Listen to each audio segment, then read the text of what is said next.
Olá, gente linda, estudiosa.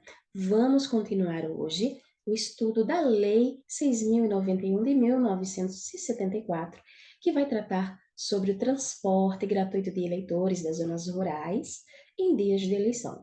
Lembrem-se, essa lei é importante para o nosso concurso do TSE unificado. Para quem quiser fazer parte da Justiça Eleitoral, é importantíssimo conhecer o teor desta lei. E também para você, como cidadão e cidadã zeloso pela democracia. Lembre-se de ter em mente o artigo 5º da lei já referida. Por quê, Maria? O artigo 5º tem muita incidência em provas de concursos. Os concursos que já foram realizados para a Justiça Eleitoral, a incidência, a cobrança do teor é muito recorrente. A regra geral é que no dia anterior à eleição, no dia da eleição e no dia posterior à eleição, ninguém pode fazer transporte de eleitores. Há exceções? Sim, há exceções. A Justiça Eleitoral, por exemplo, poderá fazer transporte de eleitores. Os ônibus que já estão naquela linha de transporte coletivo, que não é fretado, pode fazer transporte de eleitores também. E mais, Maria? Quem mais poderia fazer esse transporte? Eu quero que vocês acompanhem comigo a leitura para a gente ter certeza de quem mais pode transportar e ser transportado, no caso do particular. Por quê, Maria? O particular, ele tem uma regra. Se eu tenho um carro, eu posso utilizá-lo para fazer o meu próprio transporte, é lógico. E também posso fazer o transporte de eleitores, mas que eleitores? Aqueles que sejam membros da minha família. Eu posso transportar a minha família. Lembrando que não estou falando aqui da sua família do WhatsApp, da sua família do clube, não é isso que o pessoal fala muito, ô família, não. Não estou falando dos seus amigos que você considera família, estou falando realmente dos familiares por consanguinidade ou por adoção. É desse pessoal que a lei permite o transporte. Lógico, a família afetiva, desde que reconhecida também, só que a lei não dá detalhamento a respeito desses novos institutos civis. Lembre-se, a lei é de 1974. Então, aquela família mosaico, aquela família reconhecida por afetividade que não é reconhecida em cartório, não vai estar aqui na lei. Vamos lá, então, verificar direitinho quais são as hipóteses permissivas e quais são as vedações da nossa lei de transporte gratuito de eleitores. Acompanhem comigo. Artigo 5º, nenhum veículo ou embarcação poderá fazer transporte de eleitores desde o dia anterior até o posterior à eleição, salvo.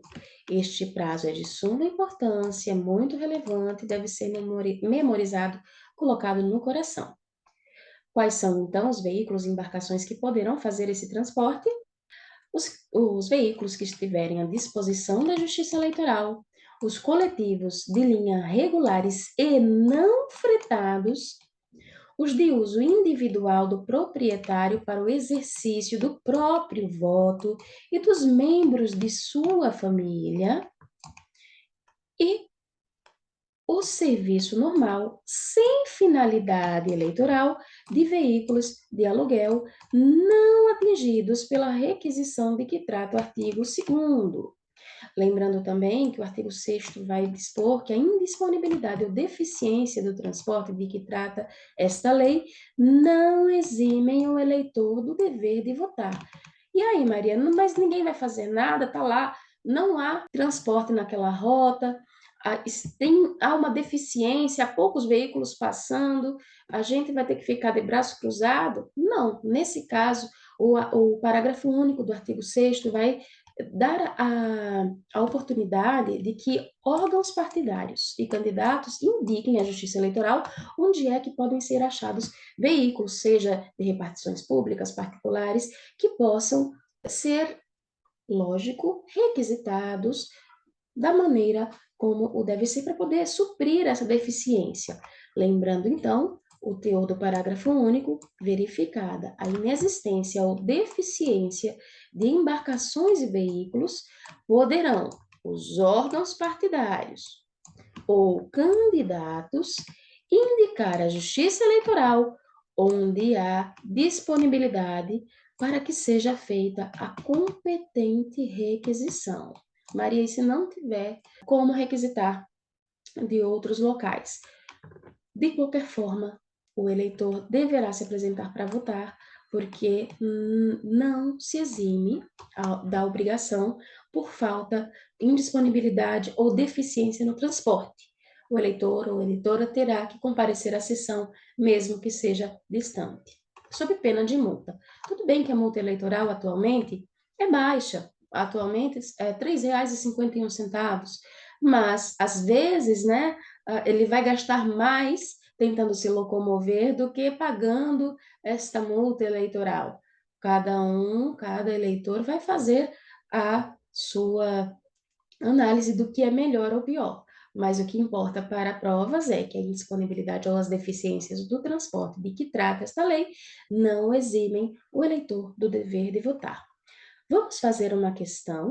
Desta vez eu trouxe uma questão elaborada pela CESP-Sebrasp, aplicada à prova do TRE do Mato Grosso, e a prova era de analista judiciário da área judiciária, mas fazendo análise de provas anteriores, eu verifiquei que esse tipo de questão é abordado tanto na prova de técnico, quanto na prova de analista judiciário da área administrativa e também nas provas de conhecimentos específicos de outras áreas especializadas, ok?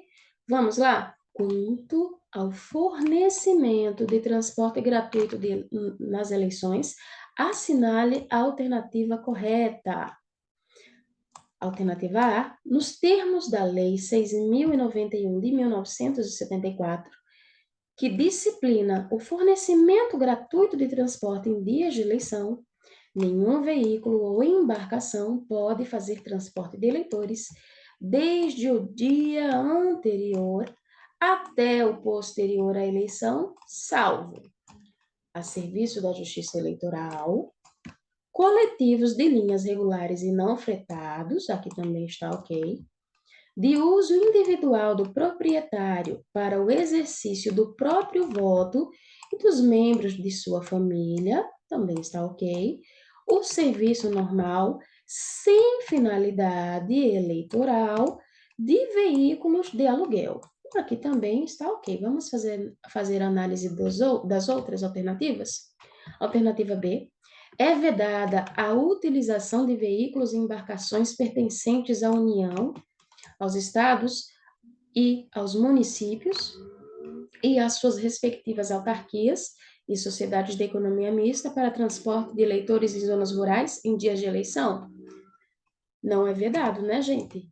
Pelo que nós já verificamos lá no artigo 1º, alternativa C, a Justiça Eleitoral pode requisitar veículos e embarcações a particulares para a organização do pleito, cuja utilização deve ser necessariamente gratuita, ressalvada a obrigação de abastecimento e alimentação dos tripulantes. Não é verdade a questão de que a utilização deve ser necessariamente gratuita.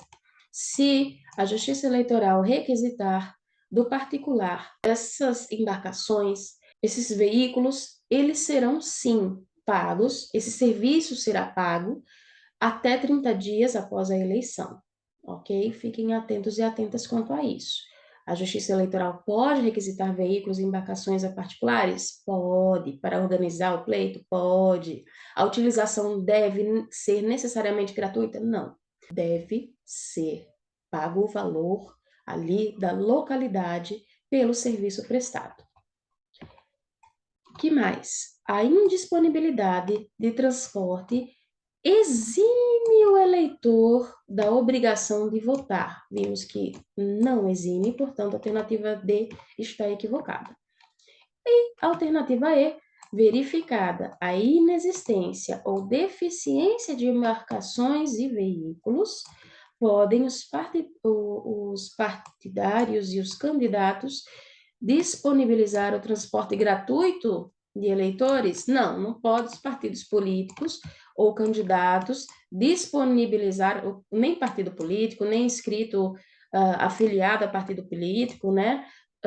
disponibilizar o transporte gratuito de leitores. É vedado, eles não estão lá nas nossas exceções. É justamente esse tipo de comportamento, esse tipo de conduta que a lei quer evitar, ok?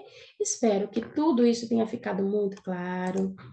Qualquer dúvida, fico à disposição de vocês. É só perguntar. Estou aqui para servi-los e servi-las, ok? Muito obrigada e até a próxima.